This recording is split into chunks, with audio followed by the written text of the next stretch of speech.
All right, hockey faithful, gather round, because tonight we're staring into the abyss of a question that's been gnawing at the very soul of Toronto Maple Leafs fans. How much more can this team endure? How many more winless nights can we stomach before the undeniable truth hits us like a Zamboni to the gut that anything has to fundamentally change? It's a sentiment echoing through the hallowed halls of Scotiabank Arena, reverberating across the city, and frankly, it's a question that demands an answer. The Toronto Maple Leafs, a franchise perpetually under the microscope, are currently navigating a treacherous 5-game winless streak, and the tension in this hockey-mad metropolis is not just mounting, it's reaching a fever pitch. The air is thick with frustration, a palpable sense of exasperation that begs for a shake-up, a jolt, a strategic maneuver that can pull this team back from the precipice of another disappointing season. While it might seem early in the 2025-26 campaign to expect drastic, earth-shattering changes, the whispers from the inner sanctum are growing louder. And those whispers, as revealed by Sportsnet insider Elliotte Friedman during the revered Saturday Headlines segment of Hockey Night in Canada, point to a very specific directive from General Manager Brad Treliving. He's looking to make player-for-player trades. This isn't about simply offloading salary or acquiring future draft picks. This is about a direct exchange of talent, a strategic reshuffling of the deck to find the missing pieces that can ignite this struggling roster. Now, let's be clear about what's not on the table, at least for now. The core, the undisputed pillars of this team, remain untouchable. We're talking about the generational talent of Austin Matthews, the electrifying skill of William Nylander, the burgeoning power of Matthew Knies, the veteran leadership of John Tavares, and the defensive maestro Morgan Rielly.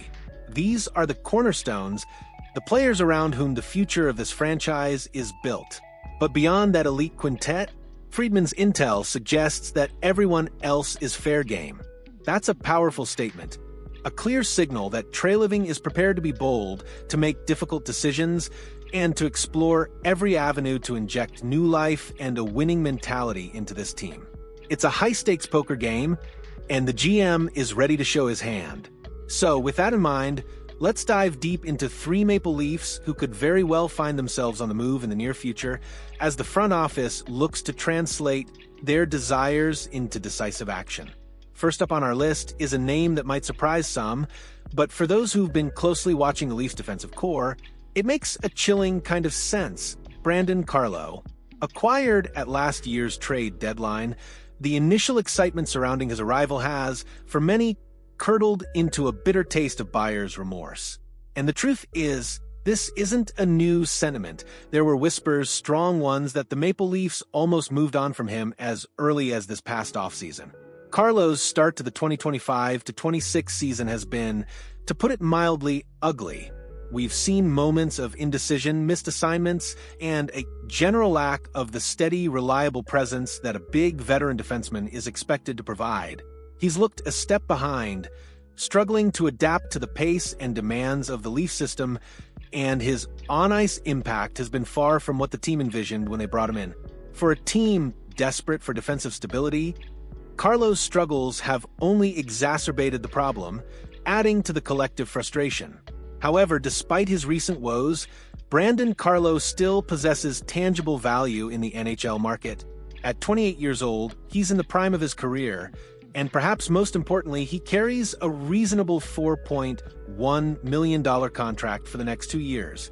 In today's cap-strapped league, that's a highly attractive number for a player of his profile. And what is that profile? A towering 6'5", 227-pound right-handed defenseman. Teams are always searching for right-shot blue liners, especially those with size and a history of solid defensive play. The market for a player like Carlo, even one struggling, remains robust. A change of scenery, a different system, or a less intense media market could be precisely what he needs to rediscover his game. For the Maple Leafs, moving Carlo would be an admission of a misstep, but a necessary one if it means acquiring a decent player in return, perhaps a forward with grit, a more mobile defenseman, or a player who simply fits the current roster needs more seamlessly. It's a strategic divestment, cutting losses on an asset that hasn't panned out, to acquire one that might. The question isn't if there's a market, but what Treliving can extract from it. Next up, we have a player whose name feels perpetually etched onto the trade block, Nick Robertson. It seems like throughout the entirety of his career in Toronto, the 24-year-old winger has been the subject of trade rumors, a constant will he or won't he narrative that has followed him from his draft day. At some point, something's got to give, and this season, that something might just be his departure. The irony here is palpable. Robertson has actually had a really strong start to the current campaign. After years of battling injuries and struggling to consistently translate his offensive prowess to the NHL level, he's finally showing flashes of the dynamic scorer the Leafs envisioned. His speed, his shot, his relentless motor. They've all been on display, creating an undeniable buzz around his potential. So, while it might feel counterintuitive, even odd, to move him now, his increased value could make this the absolute perfect time to sell high and finally get the inevitable out of the way. Every team in the league can stomach Robertson's incredibly manageable $1.825 million cap hit. This affordability, combined with his recent uptick in performance and his still high ceiling as a young, skilled forward, should generate significant interest across the league. The Maple Leafs, in turn, would find themselves in a position to land a much better return than they could have ever hoped for in previous years when his value was depressed by injuries and inconsistency. Trading Robertson would be a bittersweet moment for many fans who have rooted for his success, but it's a cold, hard reality of the business.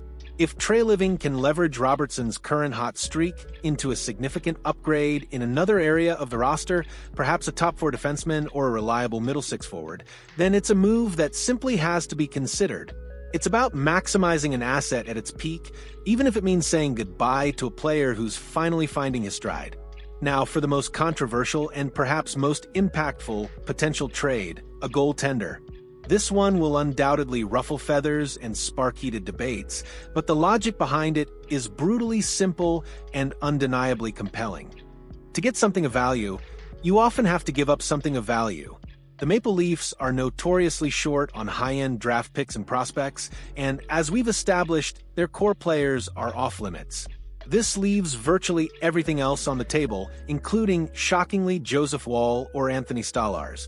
Both Woll and Stolarz are, by all accounts, very good goaltenders. When healthy and on their game, they've shown flashes of brilliance, making crucial saves and giving the Leafs a chance to win. However, and this is the critical caveat, neither has consistently shown the ability to stay healthy and handle a big workload over an extended period. The Maple Leafs rarely find themselves with their tandem at full strength, a constant merry-go-round of injuries and call-ups that creates instability in the most crucial position on the ice. This lack of consistent availability has been a significant Achilles heel for the team, undermining their efforts to build momentum. Enter Dennis Hildeby. The young Swedish netminder has been nothing short of sensational, proving in his limited NHL appearances and his stellar play in the AHL that he deserves a longer leash at the NHL level.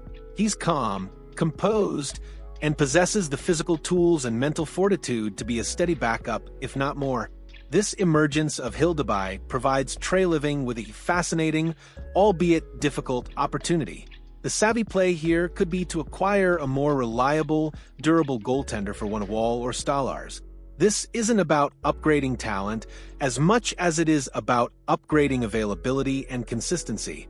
Imagine a scenario where the Leafs have a proven Ironman backup who can confidently handle 25 to 30 starts a season, allowing their primary starter, whether that's Skinner or a new acquisition, to manage their workload more effectively. Furthermore, by moving one of their current goalies, the Leafs could free up cap space or acquire an asset that directly improves the roster in front of the netminders. Why not test out Hildeby's potential as a steady backup, allowing you to use the value of Woll or Stolarz to improve the defense or add a scoring touch up front? It's a bold, calculated risk, but one that has to be considered given how much else is off the table in Toronto. These potential trades aren't just about moving players. They're about a fundamental shift in strategy, a clear indication that Brad Treliving is not content to stand pat while the season slips away. He's walking a tightrope, balancing the need for immediate impact with the long-term health of the franchise. The pressure is immense, the stakes are incredibly high, and the decisions he makes in the coming weeks could very well define his tenure as GM. The Maple Leafs are at a crossroads. The talent is undeniable, the potential is there, but the execution and consistency have been lacking. A shakeup is needed, not just for the sake of change, but for the sake of injecting new energy, new perspectives, and perhaps a new winning formula. Whether it's shedding a struggling veteran, maximizing the value of a promising prospect, or making the tough call in net, these player-for-player trades represent Treliving's attempt to find that elusive spark. It's a testament to the relentless pursuit of excellence in the NHL, where even the most talented rosters require constant evaluation and, at times, a willingness to make uncomfortable but necessary moves. The future of the Maple Leafs and the hopes of their passionate fanbase hinge on these critical decisions. So, what's your take on these potential moves? Do you agree that Brandon Carlo, Nick Robertson, or even one of the goaltenders could be on the move? Which player would you target in return, and what kind of impact do you think these trades could have on the Maple Leaf season?